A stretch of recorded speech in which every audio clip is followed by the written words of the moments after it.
ya korona, Wakenya wengi wamekuwa na shauku ya kwenda hospitali kuoga kuambukizwa ugonjwa huo hatari. Hatua hiyo sasa imeziweka hospitali za kibinafsi nchini kwenye mashini ya kupumua, wamiliki wakilazimika kuwapiga kalamu wahudumu wa afya, wengine wakilazimishwa karantini ya likizo. Mwanahabari wetu Emmanuel To anatathmini namna ugonjwa huu umelemaza shughuli hospitalini. Unapotembelea hospitali nyingi nchini, vitanda vingi viko tupu, hamna wagonjwa. Hali hii ikiwaacha wamiliki wa hospitali za kibinafsi hoi na kisunzi cha uhaba wa fulusi. For us, we have run around 40 to 50% bed occupancy over the last 2 or so months.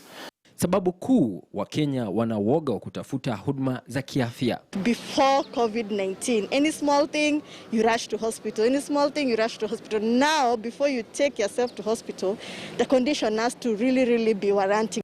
Hali hii ya kununua dawa bila uchunguzi wa tabibu ikiwa na hatari zake. Our healthcare facilities are safe, our healthcare workers are well trained. They have sufficient quantities of high quality gear to be able to protect you.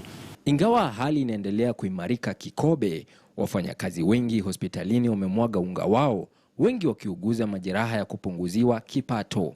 Kwa mfano, hospitali ya Mata Nairobi kupitia kwa waraka huu imewakata mishahara wafanyakazi wake kuanzia mwezi huu kwa miezi 4 ijayo. Hali hii ni kisawe katika hospitali za Aga Khan na MP Shah ambazo pia zimeonyesha dalili za kulemewa na madhara ya homa kali ya corona. With failed supply chains, costs of everything coming into hospitals have gone up. Patients don't expect to pay any more than they have paid before. Taswira hii inashuhudiwa licha hospitali hizi kuimarisha huduma zao, ikiwemo kuweka sehemu za kutakasia mikono na sehemu maalum ya wagonjwa wa COVID-19. Woga wa Wakenya wa kutoenda hospitalini kutafuta huduma za kiafya wakati huu wa msimu wa ugonjwa wa corona unahatarisha si tu maisha yao, bali pia kulemaza shughuli za kiafya katika hospitali zile za kibinafsi. Emmanuel To, KTN News, Nairobi.